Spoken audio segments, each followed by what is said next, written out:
से देखिए, ये देश के किसी और शहर की तस्वीर नहीं, बल्कि ये राजधानी दिल्ली है और यहाँ भी यूपी, एमपी और गुजरात की तरह अवैध निर्माण पर जमकर बुलडोजर चल रहा है। सुबह से ही दिल्ली की जहांगीरपुरी में बुलडोजर वाले एक्शन को लेकर तनाव और सस्पेंस का माहौल था, लेकिन सबको जवाब देते हुए 9 बुलडोजर धड़ाधड़ अपनी ताकत की नुमाइश करने लगे। करीब 180 मिनट तक अतिक्रमण के खिलाफ बुलडोजर एमसीडी के आदेश का पालन करते रहे, लेकिन वो कहते हैं ना कि हर क्रिया की एक प्रतिक्रिया भी होती है। कुछ प्रतिक्रिया वहाँ के स्थानीय लोगों ने प्रत्यक्ष तौर पर दिखाई, तो कुछ ने परोक्ष रूप से सियासी गलियों में अपना रिएक्शन दिया।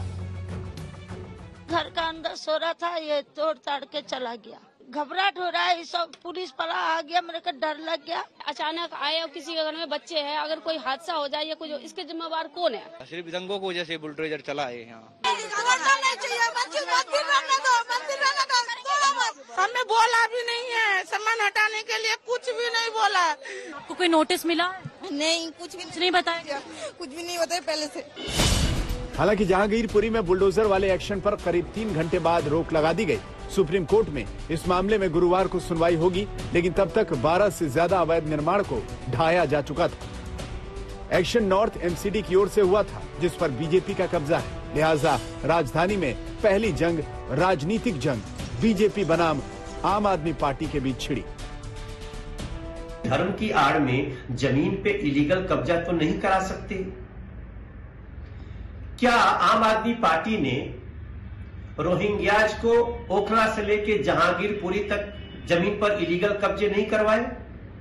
ये एक बड़ा प्रश्न है और इसकी जांच होनी चाहिए, कड़ी जांच होनी चाहिए, निष्पक्ष जांच होनी चाहिए। अगर भारत देश में दंगे रोकने हैं तो भारतीय जनता पार्टी के हेडक्वार्टर्स पे, उनके मुख्यालय पर बुलडोजर चलाइए। हम गारंटी देते हैं कि अगर भाजपा के मुख्यालय पे बुलडोजर चलेगा तो दंगे रुक जाएंगे। दिल्ली के लिहाज से यह मंजर बेहद अप्रत्याशित था, लिहाजा सियासी खींचतान का दायरा भी बढ़ा। अखिल भारतीय स्तर पर सरकार बनाम विपक्ष का मामला ज्यादा दिखने लगा। कास्ट, कम्युनिटी और कनेक्शन नहीं, क्राइम और करतूत महत्वपूर्ण है और जो क्राइम और करतूत इस तरह की कर रहा है उसके खिलाफ कार्रवाई होनी चाहिए। अभी उस जगह पे दंगे हुए थे, ये कौन सी टाइमिंग है? क्या हमने हीलिंग के लिए पर्याप्त प्रयास किए? क्या अनुसंधान मुकम्मल अंजाम तक पहुंच गया? इस बीच में आप ये बुलडोजर की कथा पटकथा लेके आ गए हैं। मुझे तो समझ में नहीं आता है कि इस देश में अब किस तरह की रवायतों को आप जानते हैं। बीजेपी कानून को अपने हाथ में लेकर अपने क्या कहेंगे संकीर्ण राजनीतिक एजेंडा को, सिलेक्टिव पोलराइजेशन के एजेंडा को हमारे देश के ऊपर थोपने का प्रयास जो कर रहे हैं, आज सुप्रीम कोर्ट ने उसको रोक लिया है। राहुल गांधी ने भी बुलडोजर वाले एक्शन पर सरकार की घेराबंदी की। लिखा कि ये देश के संवैधानिक मूल्यों का विध्वंस है, ये गरीबों और अल्पसंख्यकों के खिलाफ एक राज्य प्रायोजित हमला है। इसके बदले बीजेपी अपने दिलों में नफरत पर बुलडोजर चलाए।